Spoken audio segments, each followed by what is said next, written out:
Mumbai Indians టీంలో young player, talented player Tilak వర్మకు ఘోర అవమానం జరిగింది. ఐపీఎల్ 2025లో భాగంగా శుక్రవారం Mumbai Indians versus Lucknow super giants మధ్య జరిగిన ఈ మ్యాచ్లో ఈ ఘటన చోటు చేసుకుంది. ముంబై బ్యాటింగ్ ఆఖరి ఓవర్కి ముందు సీన్స్ చూసి అందరూ షాక్ అయ్యారు. తిలక్ వర్మ సడన్గా గ్రౌండ్ వీడి వెళ్ళిపోవడంతో స్టేడియంలో ఉన్న వాళ్ళందరికీ అక్కడ ఏం జరుగుతుందో కూడా అర్థం కాలేదు. అసలు ఏం జరిగిందంటే, లక్నోపై టాస్ గెలిచిన Mumbai Indians captain Hardik Pandya bowling ఎంచుకున్నాడు. తొలుత బ్యాటింగ్ వచ్చిన లక్నో 20 ఓవర్లలో 8 వికెట్ల నష్టానికి 203 పరుగుల భారీ స్కోర్ చేసింది. ఆ తర్వాత చేజింగ్కు దిగిన ముంబై ఇండియన్స్ ఆరంభంలోనే వికెట్లు కోల్పోయింది. ఇంపాక్ట్ ప్లేయర్గా 3వ స్థానంలో రావాల్సిన తిలక్ వర్మను ముంబై 5వ స్థానంలో బ్యాటింగ్కు పంపించింది. సూర్యకుమార్ యాదవ్తో కలిసి తిలక్ వర్మ మరో వికెట్ పడకుండా స్కోర్ బోర్డును ముందుకు తీసుకెళ్లాడు.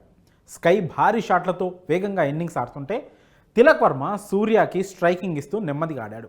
అయితే 17వ ఓవర్లో సూర్యకుమార్ యాదవ్ అవుట్ అయినా కూడా తిలక్ వర్మ గేరు మార్చలేదు. ముంబై ఇన్నింగ్స్ 19వ ఓవర్ 5వ బంతికి సింగిల్ తీసిన హార్దిక్ పాండ్యా ఆ తర్వాత స్ట్రైక్ తిలక్ వర్మకి ఇచ్చారు. కానీ ఆఖరి బంతికి తిలక్ స్ట్రైకింగ్లోకి వచ్చిన ఆ బాల్ను ఎదుర్కోకుండా రిటైర్డ్ అవుట్గా బయటికి వెళ్ళిపోయాడు.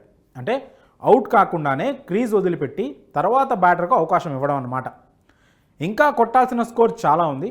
తిలక్ కొట్టలేడని భావించి అతన్ని పంపి అతని స్థానంలో శాంట్నర్ను బ్యాటింగ్కు పిలిచారన్నమాట.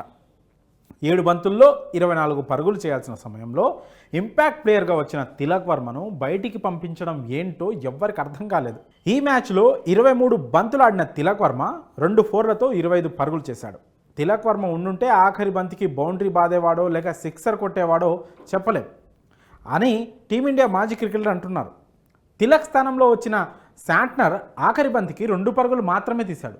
చివరి ఓవర్లో స్ట్రైకింగ్ ఎండ్లో ఉన్న హార్దిక్ పాండ్యా ఒక సిక్సర్తో కలిపి కేవలం 9 పరుగులు మాత్రమే చేశాడు. దాంతో ముంబై 12 పరుగుల తేడాతో ఓడిపోయింది. మ్యాచ్ అనంతరం తిలక్ వర్మ రిటైర్డ్ అవుట్ గురించి ప్రశ్నించగా అతను షాట్స్ కొట్టేందుకు ఇబ్బంది పడుతున్నాడు, అందుకే రిటైర్డ్ అవుట్గా పంపించాం. ఆ సమయంలో ముంబైకి షాట్స్ కావాలని హార్దిక్ సమాధానం ఇచ్చాడు.